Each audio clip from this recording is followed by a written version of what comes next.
सुबह के 5:15 बजे हैं और मैं जा रही हूँ वृंदावन अपने मम्मी और भैया भाभी के साथ। और सुबह 5:15 बजे हम निकल गए हैं। रास्ते में जो मौसम था वो बहुत ज़्यादा सुहाना था, तो बहुत अच्छा लग रहा था। और लेकिन थोड़े ही टाइम में इस तरीके से काले बादल आ गए थे, लग रहा था कि बहुत तेज बारिश होगी, लेकिन टचवुड ऐसा हुआ नहीं था। और रास्ते में हमने खाए पराठे और आलू की सब्जी जो भाभी ने तैयार की थी। रास्ते में हमको दिखाई दिए ये मोर, ये देखिए कितने सुंदर लग रहे थे, मतलब दिल खुश हो गया था।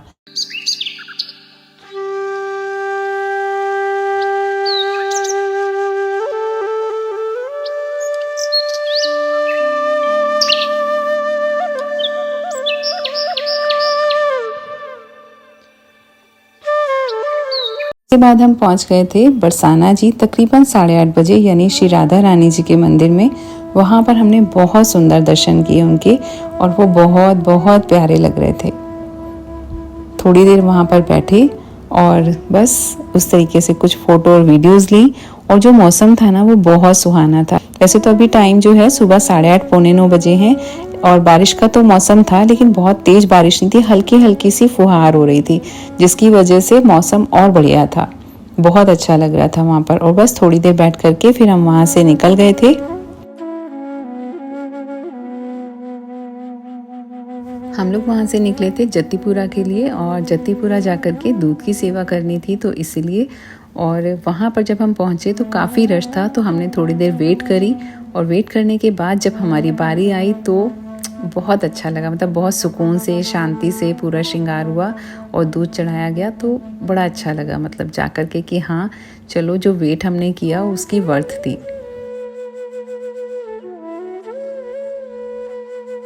और उसके बाद हम लोग निकल गए थे राधा कुंड के लिए। तो रास्ते में भैया ने बंदरों के लिए केले ले लिए थे, और बंदर इस तरीके से गाड़ी के शीशे के ऊपर आके बैठ गए थे कि जैसे फ़ोटो ही खिंचवाने के लिए बैठे हों। देखिए कितने परफेक्ट लग रहे हैं।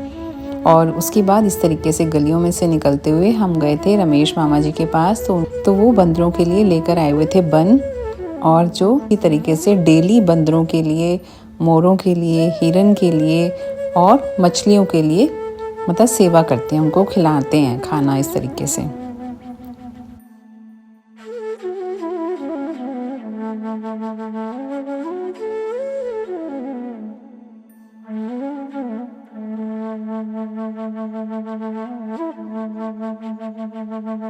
तो बस हम उनके साथ कुछ देर बैठे, और वहाँ पर उन्होंने हमें हलवाई की शॉप पे कुछ स्नैक्स वगैरह सर्व करवाए, जैसे समोसे वगैरह और कोल्ड ड्रिंक। तो वहाँ पर जो हलवाई थे वो इस तरीके से पेड़े बना रहे थे, तो बस मैंने उनसे कुछ देर बात करी, थोड़े से उनसे टिप्स एंड ट्रिक्स जाने कि किस तरह हम अच्छे पेड़े घर पर बना सकते हैं।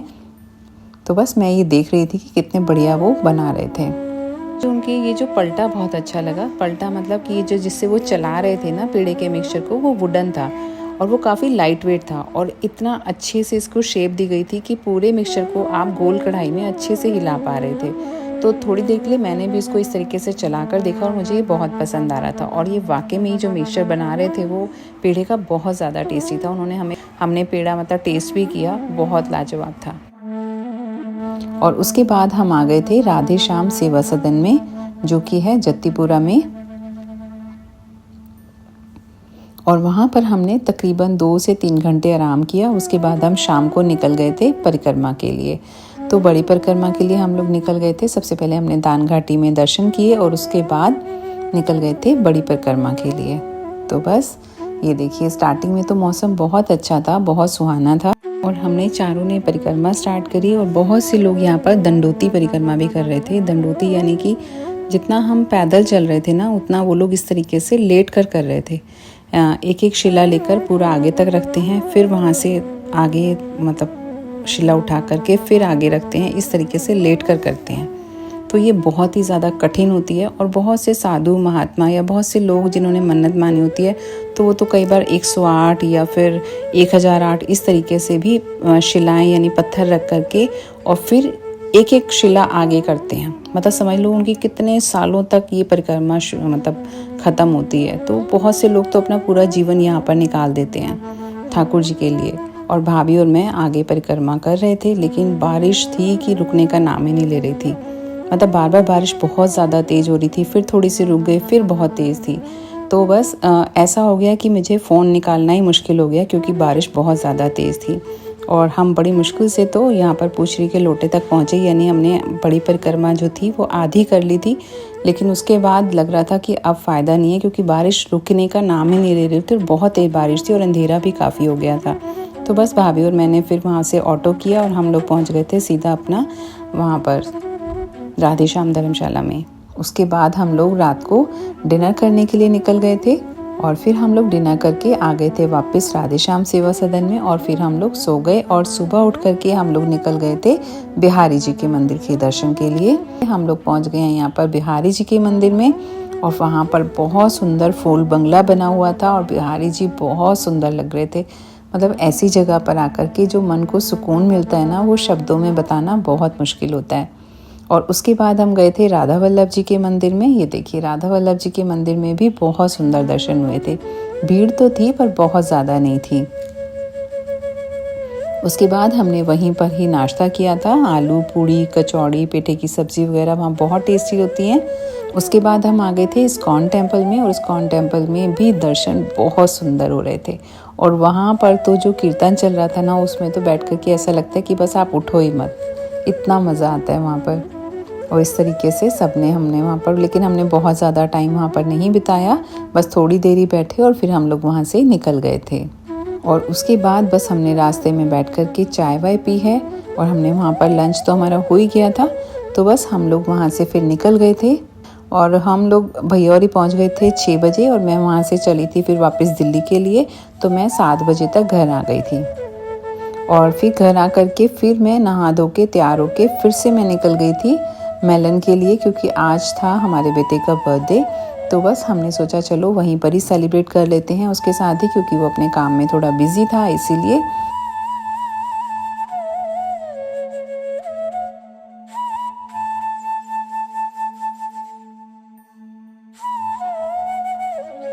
का टाइम और तकरीबन रात के 10:30-11 बजे हैं और अभी भी यहाँ पर सभी कस्टमर बैठे हुए थे। तो बस उन्होंने हमारे लिए भी यहाँ पर सर्व किया था। थाई सैलेड थी और फ्रूट चाट थी और गार्लिक ब्रेड, ये बहुत टेस्टी बनती हैं और ये बहुत ही ज़्यादा टेस्टी हैं। फिर जब बच्चे बिल्कुल फ्री हो गए थे तो फिर हमने यहाँ पर केक काटा है।